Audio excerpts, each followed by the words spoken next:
ನಿಮ್ಮ ಮಕ್ಕಳ ಜೀವ, ನಿಮ್ಮ ಜೀವವನ್ನ ನೀವೇ ತೆಗಿತಾ ಇದ್ದೀರಾ. ನೀವು ಪ್ರತಿದಿನ ಬಳಸೋ ಚಿಲ್ಲಿ ಪೌಡರ್ ಅಲ್ಲಿ ಯಾವ ರೀತಿ ಕಲಬೆರಿಕೆ ಮಾಡ್ತಾರೆ, ನಾವು ಚಿಲ್ಲಿ ಪೌಡರ್ ನ ಚೆಕ್ ಮಾಡೋದು ಹೇಗೆ ಅಂತ ತಿಳಿಸ್ತೀನಿ. ಚಿಲ್ಲಿ ಪೌಡರ್ ಹಾಗೆ ಇನ್ನಿತರ ಮಸಾಲೆ ಪದಾರ್ಥಗಳಲ್ಲಿ ಈಥಲಿನ್ ಆಕ್ಸೈಡ್ ಅನ್ನ ಬಳಸ್ತಾರೆ. ಇದನ್ನ ಅತಿ ಹೆಚ್ಚಾಗಿ ಮಸಾಲೆ ಪದಾರ್ಥಗಳಲ್ಲಿ ಬಳಸೋದ್ರಿಂದ ಡೈರೆಕ್ಟ್ ಆಗಿ ಕ್ಯಾನ್ಸರ್ ಕಾಯಿಲೆಗೆ ಇನ್ವಿಟೇಷನ್ ಕೊಟ್ಟ ಹಾಗೆ.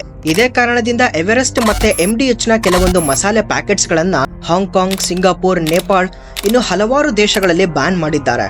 ಆದ್ರೆ ನಾವು ಮಾತ್ರ ದಿನ ಬೆಳಗಾದ್ರೆ ಈ ಮಸಾಲೆಗಳನ್ನೇ ಬಳಸೋದು. ಹಾಗಾದ್ರೆ ನಾವು ಬಳಸ್ತಾ ಇರೋ ಚಿಲ್ಲಿ ಪೌಡರ್ ಕಲಬೆರಿಕೆನ ಅಥವಾ ಇಲ್ಲವೋ ಅಂತ ಚೆಕ್ ಮಾಡೋದು ಹೇಗೆ? ಒಂದು ಗ್ಲಾಸ್ ಅಲ್ಲಿ ಸ್ವಲ್ಪ ನೀರು ಹಾಕಿ 1 ಟೀ ಸ್ಪೂನ್ ನಷ್ಟು ಚಿಲ್ಲಿ ಪೌಡರ್ ಅನ್ನ ಹಾಕಿ. ನಂತರ ನೀರಲ್ಲಿರುವ ಚಿಲ್ಲಿ ಪೌಡರ್ ನ ತಗೊಂಡು ನಿಮ್ಮ ಅಂಗೈ ಮೇಲೆ ಹಾಕೊಂಡು ಚೆನ್ನಾಗಿ ರಬ್ ಮಾಡಿ.